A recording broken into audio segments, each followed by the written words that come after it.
হে বেটা বারেক, তুই কি দেশ চালাইলি বেটা? এখন সুরঙ্গ দিয়ে পলাইয়া যাওয়ার লাগতে আছে। আরে খিদা বলো ফসি পাগলা, আমি যদি আমার বাসভবনের নিচে এই সুরঙ্গটা ঠিক করিয়া না রাখতাম তাহলে তুমি আজকে ফলাইয়া যাইতে কোন দিক দিয়া? তোমার তো পাবলিক ধরিয়া তুমি আর রুটির মতো সিরিয়া খাইয়া লাইতো।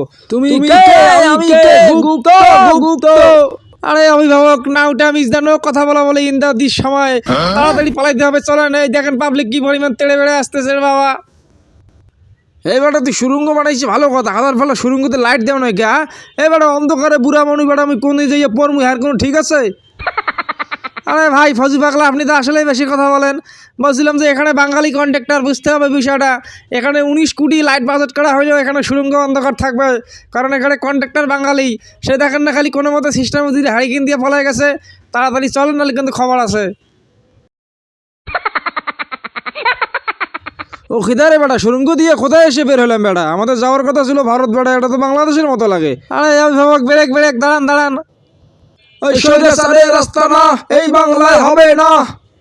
হে বেটা বারো ঘেতে কি বাংলাদেশের শাহবাগা ইয়ে মোরা বেরোইছি। এ বেটা তুই না বললি যে সুরঙ্গ থেকে বাইরিলে মোরা ডাইরেক্ট ভারত চলে যাবো দাদাবাবুর দেশে। এ বেটা এদিকে শাহবাগ, হাজার বলে সামনে দেখ আন্দোলন করতে আছে। ও খিদারে বাংলিশ, তোমাকে বেটা বলা হয়েছিল যে সুরঙ্গটা তুমি বেটা ভারত পর্যন্ত করবা। আমরা সুরঙ্গের মুখ দিয়া বের হলে এই জন্য ভারতে চলিয়া যাই। এখন দেখি বেটা সুরঙ্গ থেকে বার হইয়া দেখি শাহবাগ, বেটা বাংলাদেশে রইয়া গেলাম। আরে অভিভাবক কথা আর বলিয়েন না, আমাদের তো বাজেট ছিল ভারত পর্যন্ত, কিন্তু সারা বাংলাদেশের 2 নম্বর কন্ট্রাক্টর ঠিকাদার সব কিছু 2 নম্বরই। এরা আমার বাজেট লুটে পুটে খাইতে খাইতে শাহবাগে এসে শেষ হয়ে গেছে। অবশ্য আপনাকে হাসি আবার মতো কাজ করার লাগতো। 1 টাকা যেখানে 1 টাকা লাগে সেখানে 1000 টাকা বাজেট করা দরকার ছিল। খাইতে খাইতে মনে করেন যে শেষে অন্তত কাজটা হইতো। এবার আগে পলাও এখান থেকে, হালার পালা জীবন বাঁচলে পরে কথা হবে।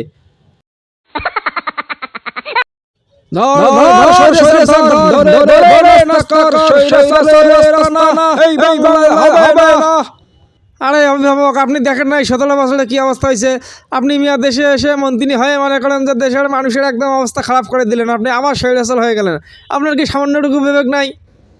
আরে খিদা বলতাম রে বাবা, আমার তো কোনো দোষ নাই, সব দোষ হচ্ছে আমার আশেপাশের মানুষদের।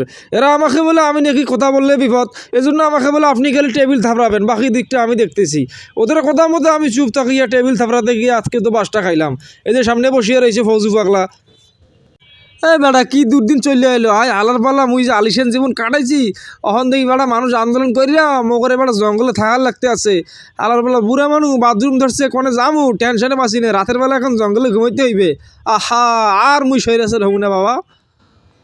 ফজু পাগলা রাস্তা হবে না, একটা দুইটা সৈরাচার ধরে ধরে নাস্তা কর। আরে ভাই ফজু পাগলা, তোর বাপেরা আসতেছে, তোর বিসি খুলে নিবে শালা, আগে পালা। বাথরুম ধরছে তোর না, বাথরুম তোর কড়া পড়া জায়গা মতো দৌড় দে বেটা।